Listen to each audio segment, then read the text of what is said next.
بسم اللہ الرحمن الرحیم۔ ناظرین، آج کا پہلا ویلاگ آپ کی خدمت میں حاضر ہے۔ سیرت النبی جلد دوم، صفحہ ہے 86، شراب کی حرمت۔ یہ ہے ہیڈنگ ہمارا، شراب کی حرمت۔ اردو زبان میں سرور عالم صلی اللہ علیہ وسلم کی سیرت پر جامع ترین کتاب سیرت النبی صلی اللہ علیہ وآلہ وسلم، علامہ شبلی نعمانی رحمۃ اللہ، علامہ سید سلیمان ندوی رحمۃ اللہ۔ اعوذ باللہ سمیع العلیم من الشیطان الرجیم، بسم اللہ الرحمن الرحیم۔ الحمد للہ رب العالمین والصلاة والسلام علی رسول محمد وعلی آلہ واصحابہ اجمعین۔ شراب کی حرمت، صفحہ نمبر 86، سیرت النبی جلد دوم۔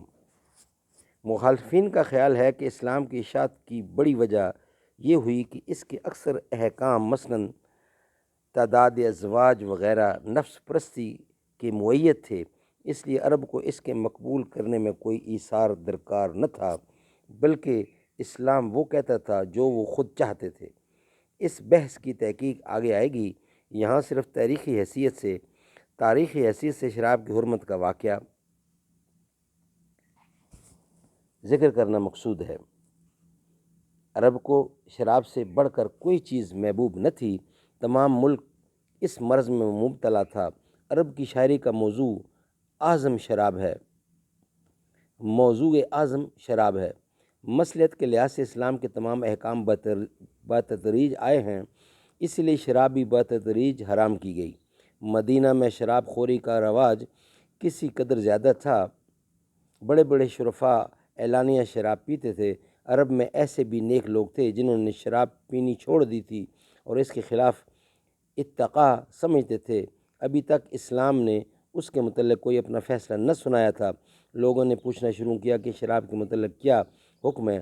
حضرت عمر رضی اللہ عنہ نے کہا ہے، اے خدا، شراب کے بارے میں ہمارے لیے شافی بیان کر دے۔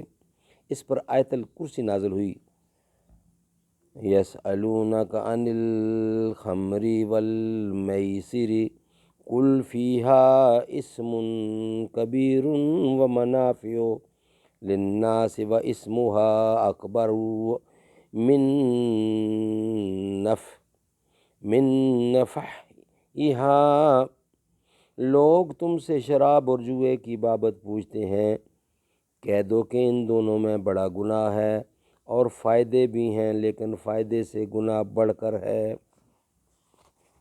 اس آیت کے نزول ہونے کے بعد بھی لوگ شراب پیتے رہے۔ ایک دفعہ ایک انصاری نے حضرت علی اور حضرت عبد الرحمن بن عوف کو دعوت کی جس میں شراب بھی تھی۔ کھانے کے بعد مغرب کا وقت آ گیا اور حضرت علی نے نماز پڑھائی، لیکن نشے کے خمار میں کچھ پڑ گئے۔ حضرت عمر نے پھر دعا کی کہ خدا شراب کے بارے میں صاف صاف بیان کر دے۔ اس پر یہ آیت اتری، لا تقربوا الصلاة وانتم سکارى حتی تعلموا ما تقولون۔ نشے کی حالت میں تم نماز نہ پڑھو یہاں تک کہ جو تم کہو اس کو بھی سمجھ سکو۔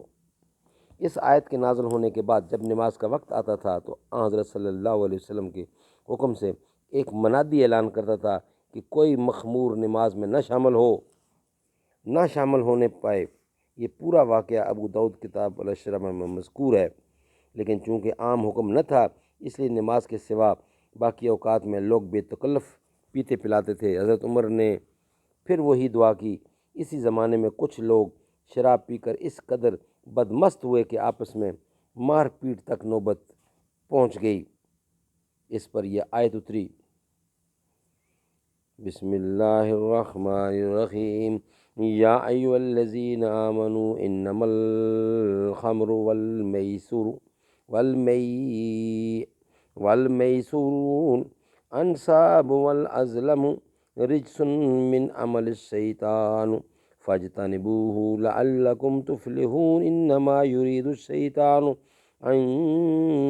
ان یقی بینکم العداوۃ والبغضاء فی الخمر والمیسر ویصدکم عن ذکر اللہ وعن الصلاۃ فہل انتم منتہون۔ مسلمانوں، بے شبہ شراب اور جوا اور بت اور قمار کے تیر ناپاک ہیں اور شیطان کے کام ہیں، تو تم اس سے باز آؤ کہ تم کو فلاح حاصل ہو۔ شیطان تو صرف یہ چاہتا ہے کہ تم لوگوں میں شراب اور جوئے کے ذریعے سے دشمنی اور بغض ڈال دے اور تم کو خدا کی یاد سے اور نماز سے روک دے تو بولو تم باز آتے ہو۔ ان آیتوں کی نزول کے بعد شراب قطعاً حرام ہو گئی۔ اسی وقت حضور اکرم نے مدینہ کی گلی کوچوں میں منادی کرا دی کہ آج سے شراب حرام ہے، لیکن بائیں ہمہ شراب کی تجارت اور خرید و فروخت جاری تھی۔ سن 8 ہجری میں یہ بھی حرام ہو گئی۔